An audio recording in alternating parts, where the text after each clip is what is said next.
2 strikeouts. Advocates hope the latest site chosen for a new homeless RV park in Austin is a home run. It's near the Domain at Breaker Lane and Burnett Road. Nearby neighbors and business owners are already expressing concern and criticism, some of the same arguments that halted the project at 2 other spots around town. Shannon Wolfson live in North Austin tonight with reassurances from city leaders and the nonprofit pitching this plan. Shannon?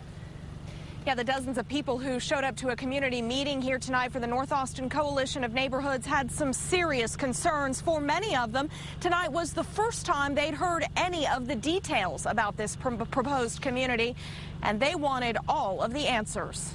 At the corner of Breaker and Burnett, a largely industrial area in North Austin, less than half a mile from the Domain.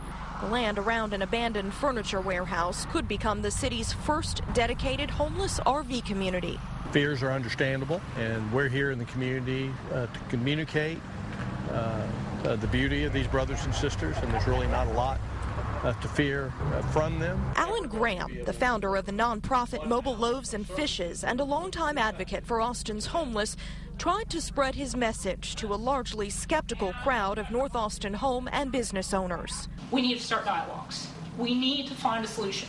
We need to figure out a better way. What's going to happen to these people when they're in this RV park, wherever it is?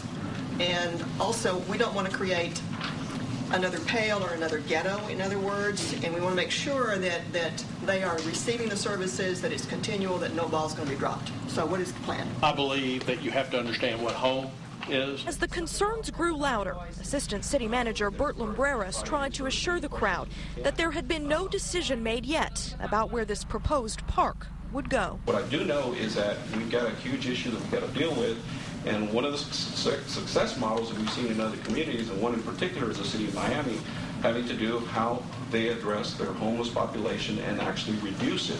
But it's got to come in way of permanent supportive housing where you get folks off the streets, put them in a situation that is much more stable. The North Austin site is just one of many being considered across the city. You know, really not a lot of surprises here tonight. Many of the concerns that we've heard about this same proposed community at other areas in the city in the past include safety, the effect on property values, and businesses. Now, if you'd like to weigh in or if you just want to know more, there is another meeting scheduled for November the 2nd. It's for the Gracie Woods Neighborhood Association, but really anyone is invited to attend. We're live in North Austin tonight. Shannon Wolfson, KXAN, Austin News. Also